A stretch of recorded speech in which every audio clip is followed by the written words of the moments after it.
మాజీ సీఎం జగన్ కీలక నిర్ణయం తీసుకున్నారు. పార్టీ అధికారంలో ఉన్న సమయంలో తమను పట్టించుకోలేదనే కేడర్లో ఉన్న భావన తొలగించేందుకు జగన్ ప్రయత్నిస్తున్నారు. కూటమి ప్రభుత్వం వైసీపీ కేడర్ పైన కేసులు పెట్టి వేధిస్తోందని, ఇబ్బంది పడుతున్న ప్రతి కార్యకర్తకు తాను అండగా ఉంటానని హామీ ఇచ్చారు. వైసీపీని అభిమానించే ప్రతి ఒక్కరి ఇంటికి తాను పెద్ద కొడుకుగా ఉంటానని పేర్కొన్నారు. ఉగాది నుంచి తాను వరుసగా జిల్లాల వారీగా కార్యకర్తలతో మమేకమవుతానని ప్రకటించారు. మాజీ సీఎం జగన్ ఉమ్మడి గుంటూరు జిల్లా పార్టీ నేతలతో సమావేశమయ్యారు. స్థానిక సంస్థల్లో టీడీపీ 2 మాత్రమే గెలిచిందని, వైసీపీ ఆధిక్యత ఉన్న మున్సిపాలిటీలు, కార్పొరేషన్లలో సైతం ఇప్పుడు కైవసం చేసుకునేందుకు అడ్డదారుల్లో వెళ్తుందని జగన్ విమర్శించారు. హిందూపురం, తిరుపతి, ఏలూరు వంటి ప్రాంతాల్లో టీడీపీ దాడులకు పాల్పడిందని ఆరోపించారు. 2024 ఎన్నికల్లో తాను అబద్ధాలు చెప్పని కారణంగానే కూటమి కంటే 10% ఓట్లు తక్కువ వచ్చాయని జగన్ చెప్పుకొచ్చారు. తాను విలువలతో రాజకీయం చేస్తానని చెప్పారు. టీడీపీ నేతలు సాధ్యం కాని హామీలు ఇచ్చి ప్రజలను మోసం చేశారని జగన్ మండిపడ్డారు. ఇలా ప్రజలను మోసం చేసిన చంద్రబాబు చీటర్ అని అనరా అని ప్రశ్నించారు.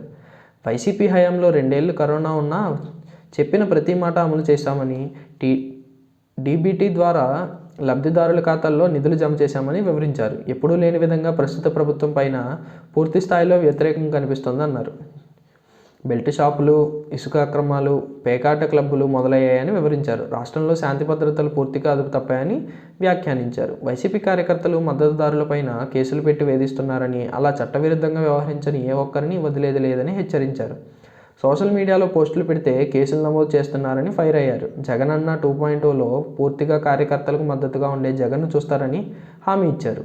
తొలిసారి ప్రభుత్వంలో ప్రజలకు మంచి చేయాలనే లక్ష్యంతో కార్యకర్తలకు మేలు ఆశించిన స్థాయిలో చేయలేకపోయామని చెప్పుకొచ్చారు. ముసలావిడ కూడా బటన్ నొక్కుతోందని అవహేళన చేసిన చంద్రబాబు ఇప్పుడు సంపద ఎలా తేవాలో చెప్పమని అడుగుతున్నారని చెప్పారు. ప్రజల్లో తిరుగుబాటు మొదలైందని, ఇలాగే పాలన సాగిస్తే ప్రజలు సహించరని జగన్ హెచ్చరించారు.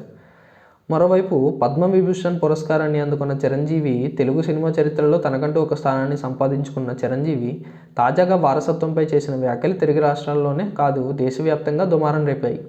ఓ సినిమా ఫంక్షన్లో మాట్లాడిన చిరంజీవి, ఇంటి నిండా అమ్మాయిలే ఉన్నారని, ఒక లేడీస్ హాస్టల్ మెయింటైన్ చేస్తున్నట్లుగా ఉందని, చరణ్ ఈసారైనా అబ్బాయిని కనరా, లెగసీ కంటిన్యూ అవుతుందని చేసిన వ్యాఖ్యలు ఇప్పుడు దుమారంగా మారాయి.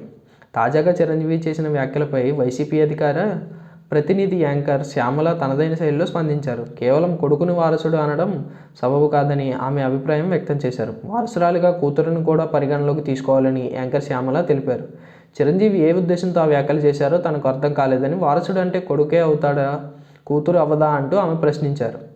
చిరంజీవి ఏ ఉద్దేశంతో అన్నారో నాకు తెలియదు, కానీ వారసుడంటే కొడుకులే అవ్వాలని ఒక ఆలోచన నుంచి అందరూ బయటకు వస్తే బాగుంటుందని యాంకర్, వైసీపీ అధికార ప్రతినిధి శ్యామల అభిప్రాయం వ్యక్తం చేశారు. మహిళలు ఎంతగానో అభివృద్ధి చెందుతూ ఇంత ముందుకు నడుస్తున్న ఈ రోజుల్లో కూడా ఇటువంటి ఆలోచనలు సరికాదని ఆమె పేర్కొన్నారు.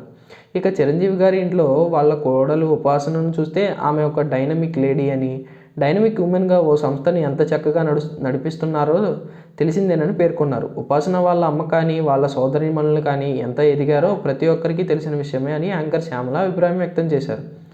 ఇక అందుకే వారసుడు ఎవరైనా కావచ్చు, కొడుకు కానక్కర్లేదని తన అభిప్రాయాన్ని వైసీపీ అధికార ప్రతినిధి శ్యామల తన అభిప్రాయాన్ని వ్యక్తం చేశారు.